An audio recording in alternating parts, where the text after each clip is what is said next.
जनता 100% मेरा साथ देगी, इसलिए कि जनता की आवाज के कारण ही मुझे बहन मायावती जी ने यहाँ पे मैदान में। जीरादेई विधानसभा में इस बार मुकाबला काफी दिलचस्प होने जा रहा है, जहां सामाजिक कार्यकर्ता तथा लगातार सालों से समाज सेवा के क्षेत्र में कार्य कर रहे पीके मल भी अब चुनावी मैदान में उतर चुके हैं, जहां उन्होंने बहुजन समाजवादी पार्टी के प्रत्याशी के रूप में जीरादेई विधानसभा क्षेत्र से अपना नामांकन पर्चा दाखिल किया। इस मौके पर काफ़ी संख्या में समर्थक उनके साथ रहे। वहीं उन्होंने कहा कि पार्टी सिर्फ एक सिंबल है, बल्कि मैंने जनता के लिए काम किया है और जनता मुझे काम के मुद्दों पर ही वोट देगी। और इसी उम्मीद के साथ मैं चुनावी मैदान में हूं और जनता से उम्मीद है कि वह जरूर विजय मैंने क्षेत्र बनाएगी। की जनता की सेवा की है और जनता ने टिकट दी है। हाँ जी, जनता ने टिकट दी है। क्या लगता है कि हो पाएगा?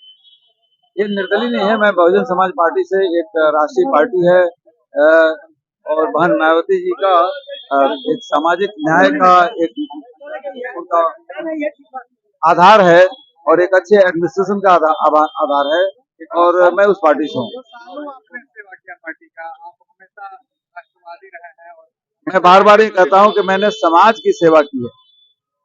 पार्टी बदलाव होने से क्या आप जो जनता का लगाव था मैं ये नहीं समझ पा रहा हूँ कि बार बार आप पार्टी बदलाव की बात कर रहे हैं। सामाजिक क्षेत्र में कार्य करते हुए जब राजनीतिक क्षेत्र में पदार्पण किया जाता है तो अलग अलग पार्टियों की अपनी नीतियां होती हैं कि हमें अच्छे कैसे कैंडिडेट चुने जाए, ऐसे प्रत्याशी चुने जाए जिनको आप चुनाव मैदान में लाएं। बहन मायावती जी ने मेरे ऊपर विश्वास जताया तो मैं यहाँ पे खड़ा हूँ आपके बीच में। हरमोहन मस्जिद देश रत्न की आवाज उठाते रहे हैं और कई सम्मान समारोह आयोजित, मतलब अपने सिवान के लोगों के लिए काफी कुछ आप सहयोग के भावना से शुरुआत किए हुए हैं। क्या कुछ जनता इस बार आपका साथ देगी? जनता 100% मेरा साथ देगी, इसलिए कि जनता की आवाज के कारण ही मुझे बहन मायावती जी ने यहाँ पे मैदान में उतारा। काफी पिछड़े पिछड़े बसपा से जुड़े हुए लोग आपका समर्थन कितना कर रहे हैं, क्या क्या? मैंने कहा ना कि जनता की आवाज सुनी गई और जनता की आवाज सुन के बहन मायावती जी ने मेरे ऊपर विश्वास जताया है, उन्हें विधानसभा से लड़ने की एक जिम्मेदारी दी है। मैं यह सीट पूरे बिहार में सबसे ज्यादा मतों से जीत के अंतर करके दूंगा। और किसी को प्रतिद्वंदी मानते हैं? यहाँ नहीं, कोई प्रतिद्वंदी नहीं, मेरा कार्य है, जनता के बीच में कार्य करता हूँ और कोई प्रतिद्वंदी होता नहीं क्योंकि हमारा कार्य ही अपना लक्ष्य है। सर, शिक्षा सड़क के अलावा कोई मुद्दे हैं जिसको आप बहुत सारे मुद्दे हैं। अभी देखिए कि झरी नदी में पानी बाढ़ आई और झरी नदी के किनारे बसे हुए गांव पानी में डूब गए, अभी भी पानी में डूबे हुए हैं। लेकिन दुर्भाग्य है कि सरकार की बहुत सारी योजनाएं जो इन बरसात के समय नदी के किनारे बसे हुए गांव डूब जाते हैं उनके कल्याण के लिए, जैसे महिलाएं गर्दन भर पानी में डूब के बाहर निकलती है, नाव की कोई व्यवस्था नहीं, वहां पे बीमारी आती है बाढ़ के पानी के कारण, बाढ़ के जाने के बाद बीमारी का और प्रकोप बढ़ता है।